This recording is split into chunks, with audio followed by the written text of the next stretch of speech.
90 நாட்கள் கடின சவாலில் இன்னைக்கு நாள் 3. இன்றைக்கி சனிக்கிழமைல, அதனால் அன்னதானம் பண்ணுவோன்னு சொல்லிட்டு காலைல சீக்கிரமே எந்திரிச்சு முடிச்சோன்னே அப்படியே நம்ம படுத்த படுக்கை நீட்டாக அழகாக மடித்து வச்சதுக்கப்புறம் தான் நம்ம பல் விளக்க போயாச்சு பலன்னு. அதுக்கப்புறம் பார்த்திங்கன்னா நம்ம அஃபர்மேஷன்ஸ் பண்ண போயாச்சு. அஃபர்மேஷன் பண்ணதுக்கப்புறம் நம்ம தண்ணியை மடக்குன்னு குடிச்சதுக்கப்புறம் தான் நம்ம தியானம் பண்ண போயிட்டோம். அப்படியே மெடிடேஷன் முடிச்சதுக்கப்புறம் எக்ஸசைஸ் பண்ணுறதுக்கு முன்னாடி வார்ம் பண்ணுவோம்லன்னு சொல்லிட்டு வார்ம் அப் பயங்கரமாக பண்ண ஆரம்பிச்சிட்டோம். வார்ம் அப் அப்படியே முடிச்சதுக்கப்புறம் நம்ம எக்ஸசைஸ்குள்ளே இறங்கியாச்சு. நிறையா உக்கி போட்டுட்டு அதுக்கப்புறம் புஷ்அப்ஸ் பண்ணிவிட்டு அதுக்கப்புறம் சிட்டப்ஸ் போட்டோம். இது எல்லாமே ஒரு 75க்கு மேலே ரொம்ப கடினமாக போட்டோம்.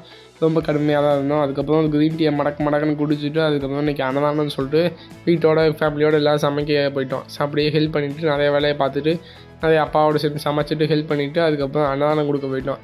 அன்னதானம் கொடுத்துட்டு மக்களுக்கு அப்படியே ஏழை மக்கள் எல்லா மக்களுக்கும் கொடுத்துட்டு அப்படியே எல்லாத்தையும் சந்தோஷப்படுத்திட்டு நம்மளும் சந்தோஷமாக அப்படியே டைப் கிளாஸ் கிளம்பியாச்சு. டைப் கிளாஸுக்கு போய் அங்கே கடினமாக ஒர்க் பண்ணிவிட்டு அதுக்கப்புறம் வீட்டுக்கு வந்து பசங்களோட கொஞ்சம் கிரிக்கெட் ஆடிட்டு இன்றைக்கி நாளை முடிச்சிச்சாச்சு ஃப்ரெண்ட்ஸ். ரொம்ப கடுமையாக இருந்தோம். நீங்களும் கடுமையாக இருங்க. ஃபாலோ பண்ணிக்கோங்க ஃப்ரெண்ட்ஸ்.